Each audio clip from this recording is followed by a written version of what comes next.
everyone, it's ErnieCIII, and welcome to the the first revival episode of the webcam series. Now, a while back, I did a actual webcam series where I would play Clash Royale with a webcam, and I'd show you guys certain decks and try them out myself and give you some pointers. So, for the first episode, or let me mention first that I'm going to try and set up a schedule for this in the future, as well as a live streaming schedule. So, I hope you're all excited for that. So, we're going to try out this deck first. I really love to use high skill cap decks, and hopefully you do too. For the sake of ladder and everything. Anyways, so this is a deck that I've really loved using so far. It's a minor control deck with the newly buffed Valkyrie, and it's a 3.0. It's super cheap. Like, you can use it in so many ways to just cycle straight back to cards. If there's a mistake you made where you put down an Inferno Tower accidentally and they have a tank incoming, you can quickly cycle back around and get right back into that. The ErnieCIII acts as your control card, Valkyrie acts as your mini tank, and also she will help take care of support troops behind tanks, or she will be able to distract siege cards and all that. So I want to be able to show you 2 wins and 1 loss, but the 1 loss replay I want to show you was very interesting. It had a lot of good strategy that I want to show you. So let's get right into the first replay. So this guy is running a beatdown deck, a giant witch beatdown deck. So here it is. I'm going to give you guys some pointers as to what I did first and how I reacted. So the starting hand I had wasn't really too great. I could put my Valkyrie in the back, but I don't really know what he has. So if he was to use his giant and witch at the same time, then that would cause some trouble. So we're waiting here. It looks like he is going. I'm going to put my Valkyrie in the back. If anything goes wrong, I have my ErnieCIII and my Ice Spirit to take care of that. And if he was to put down a giant and witch in the very back, I could have used my poison as the last resort. So I put my Ice Spear. I'm trying to cycle back around to my minor. I want to get right into the minor action. So I also cycle my skeletons right there. And I'm also going to take advantage of the witch being there by poisoning it and getting some good poison damage. Now when the witch summons your skeletons, those skeletons are going to instantly die as well. So I'm going to use the log right on the princess, and I'm just going to leave that, or actually no, I'm going to use my ErnieCIII. That way I get some early tower damage. But he actually puts his bomber there, and I'm going to take advantage of that by putting my miner there, because he could have put something in front of that miner. Just to remind you, I don't know what his win condition is yet, until right now. So, we have some good starting damage. I don't really need to worry. His witch is out of cycle, so, and I have my Inferno Tower there ready. So, I'm just going to cycle a little bit. I have my Inferno Tower at the ready, and I'm just going to put it down specifically on this tile because it drags him really far away, and it's able to stay clear of the support troops, especially that ErnieCIII that was coming behind the tank. And I'm going to take more advantage of that witch being there by poisoning it too. Most of the time when I'm using poison in this game, in this specific match, I'm going to use it when that witch is standing there. And luckily my poison is right back in cycle when that witch is there, just because of cycling and such.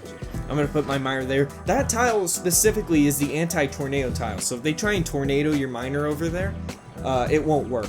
So usually in most matches you'll see I'll keep putting my miner there for like the first 4 times or so, and then after that, when I'm confident that they don't have a tornado, I will start putting it in completely different spots, just to make sure that he isn't able to say, hey, he's putting the miner in that same spot over again. I'm just going to put my troops right there. I already know where his miner is going.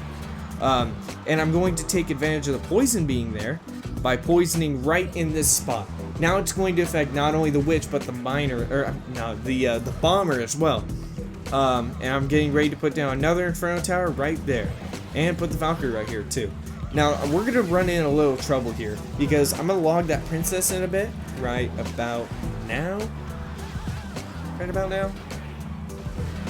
Princess? Okay, well first I'm going to take care of the witch and the poison. We're really far ahead here. So now I log the princess, and he trolls me a bit by putting down another princess right there. And even more so, he puts down a bomber right there. And even more so again, I'm going to have to put down an ErnieCIII to take care of both of them. But my ErnieCIII is still going to die. So I'm going to have to log that again. You know, I was kind of worried that he was going to put down another princess right there, and he's like, ha, got you. So we're in the end game now. Not in an Avengers kind of way, not in a snap kind of way. We are going to snap that tower down with my miner, poison, and log. And that ends the game. I love this deck. I really gotta say, I really love this deck. It's one of the more fun decks that I like to use. And usually I will have to play certain decks for wins, but this is really just a really fun deck that also gets a lot of wins. So let's get right into this is the loss replay that I want to show you guys. Now, although I lost, I had a lot of good techniques that I want to show you. A lot of really smart plays that I want to show to you all. So first what he's going to do is he's going to make an odd decision. The enemy is actually going to put his minion horde split in the back. Now what I do is I'm going to put my skeletons just split in the back. That way, just because I want to cycle back to my miner.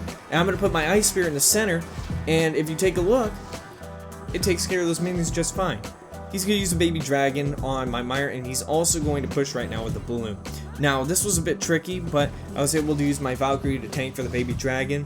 And although the Inferno Tower locks onto the balloon, or the Inferno Tower locks onto the baby dragon first, the Inferno Dragon's actually going to survive that balloon hit and is able to go take down the balloon right then and there. Now I can't put my Electro Wizard down here, so watch this. So I use a log, and right when that wizard dies, I use my skeletons, but he has a log incoming, so I use an Electro Wizard. But I know that Electro Wizard's gonna die, so I use an Ice Spear. Now, although I used a lot of Elixir, I just saved myself from getting a huge disadvantage.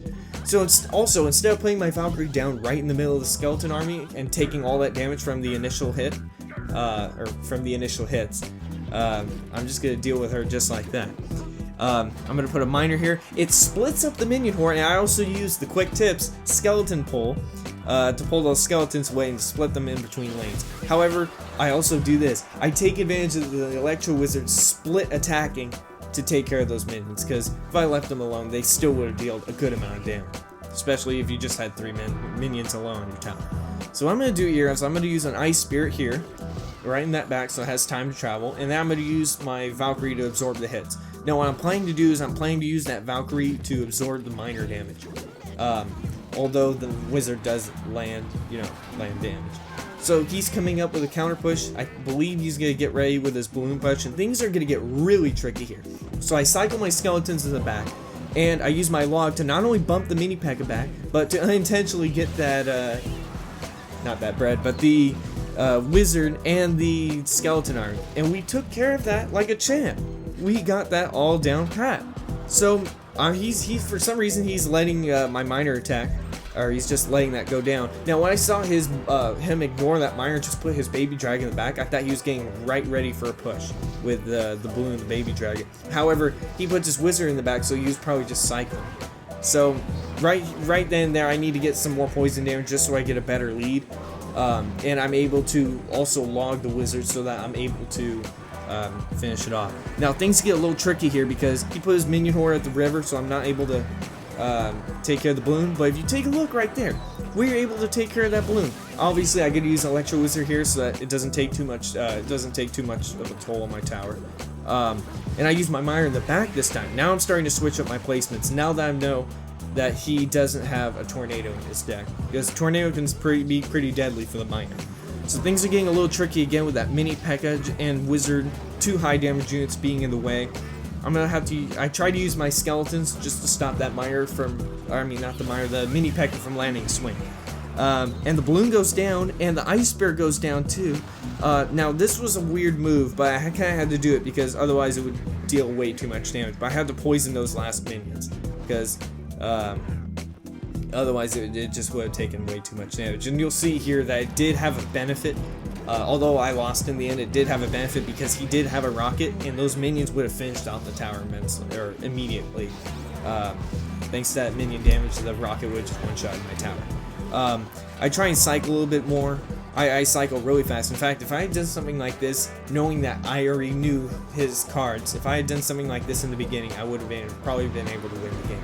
But I specifically wanted to show you guys all of this, all of these techniques in this gameplay or this replay because of the techniques that I use.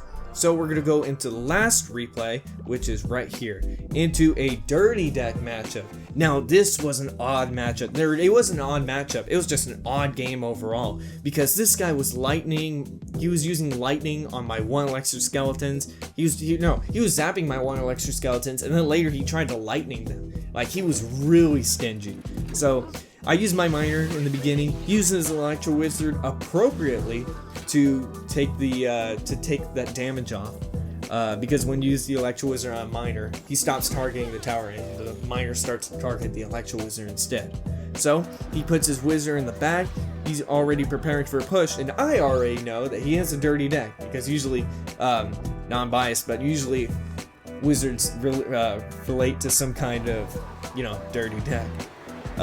He's gonna use his skeleton army for some reason, not only in the poison, but he used his skeleton army on a Valkyrie, which is really odd. So watch this. So I'm gonna drag his elite barbarians over. He's gonna zap them for a negative trade, but I take advantage of the Electro Wizard's double attacking to kill those elite barbarians, to kill both of them. And I send my miner right back in, and I use my ice spear. I was kind of hoping that if the Electro Wizard was closer, that it would freeze him. However, when he dropped that Electro Wizard right now, it didn't even hit the miner, so the miner didn't retarget. So I'm gonna use my Valkyrie right now. He's gonna place his wizard in the center, and since my poison range is so large, I'm gonna drop my poison and take some tower advantage. Along with the Valkyrie hitting that, I'm able to finish off the wizard.